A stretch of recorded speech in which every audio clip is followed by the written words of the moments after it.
അല്ല, തെരഞ്ഞെടുപ്പ് കമ്മീഷന്റെ വ്യക്തമായിട്ടുള്ള നിർദ്ദേശം പതാകകൾ ഒഴിവാക്കണം എന്നാണ് ഞാൻ മനസ്സിലാക്കുന്നത്. കഴിഞ്ഞ പ്രാവശ്യവും ഞങ്ങൾ പതാകകൾ ഉപയോഗിച്ചിരുന്നില്ല എന്നാണ് എൻ്റെ വിശ്വാസം. ഇത് ഔപചാരികമായി ഒരു പരിപാടി പാർട്ടി ഓഫീസിൽ നിന്ന് ഇവിടെ വന്ന് നാമനിർദ്ദേശ പത്രിക സമർപ്പിക്കുന്ന ഒരു ചടങ്ങാണ്.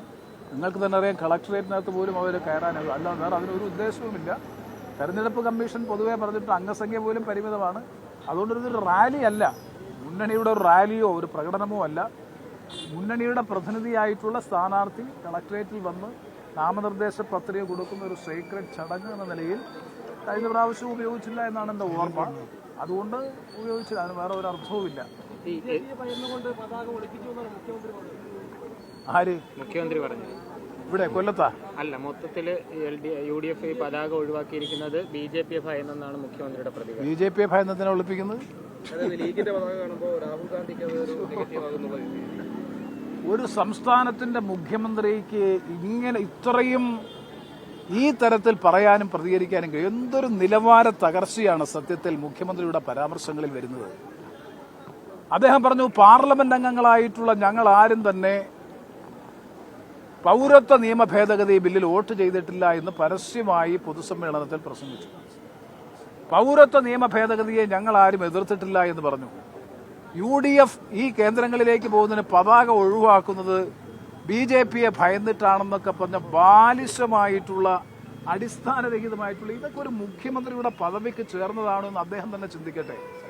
പാർലമെന്റിൽ സംസാരിക്കുന്നതിന്റെ രേഖകളുണ്ട്, സംസാരിക്കുന്നതിന്റെ തത്സമയ സംരക്ഷണമുണ്ട്, ആർക്ക് വേണമെങ്കിലും പരിശോധിക്കാം, രേഖകളുണ്ട്.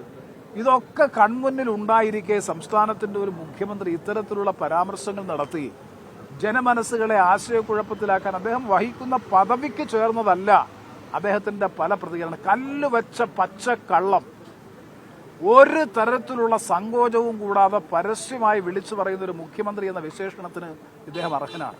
അല്ലെങ്കിൽ പൗരത്വ നിയമ ഭേദഗതിയുടെ അവതരണാനുമതിക്ക് തടസ്സവാദം ഉന്നയിച്ചുകൊണ്ട് സംസാരിച്ചയാളാണ് ഞാൻ. ശശി തരൂർ ഒരു CPMന്റെ പ്രതിനിധിയെയും ഞങ്ങൾ കണ്ടില്ല. അതിനുശേഷം അത് വോട്ടിനിട്ട് പരാജയപ്പെട്ടു. അവതരണാനുമതി കൊടുക്കരുത് എന്ന് ആവശ്യപ്പെട്ടുകൊണ്ട് വോട്ടിനിട്ടു, അത് പരാജയപ്പെട്ടു. അത് കഴിഞ്ഞ ശേഷം ഫൈനൽ വോട്ടിംഗിൽ ഞങ്ങൾ ബഹിഷ്കരിച്ചു. ഏറ്റവും കൂടുതൽ ഭേദഗതി, പൗരത്വ നിയമ ഭേദഗതി നിയമത്തിൽ കൊടുത്തത് ഞാനാണ്. എത്ര കൊടുത്തു പ്രതിപക്ഷം? ഞങ്ങൾ ആ ഭേദഗതികൾ സ്ട്രെസ് ചെയ്തതിന് ശേഷം ഞങ്ങൾ ബഹിഷ്കരിച്ചു.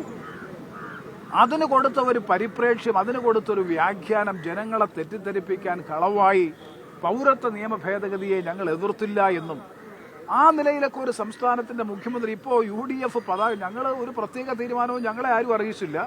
സാധാരണഗതിയിൽ കളക്ടറേറ്റിലേക്ക് പോകുമ്പോൾ പതാകകൾ ഉപയോഗിക്കാറില്ല. ലീഗിന്റെ പതാക ഞങ്ങൾ ഇന്നലത്തെ നിങ്ങൾ ഞങ്ങളുടെ റോഡ് ഷോ കണ്ടാൽ അറിയാം, വിശാലമായിട്ടുള്ള എല്ലാ കോൺഗ്രസിന്റെയും RSPയുടെയും ലീഗിന്റെയും അവരവരുടെ സംഘടനാപരമായ ശേഷിക്കനുസരിച്ച് അവരെല്ലാം നല്ലതുപോലെ പതാക ഉപയോഗിക്കുന്നുണ്ട്.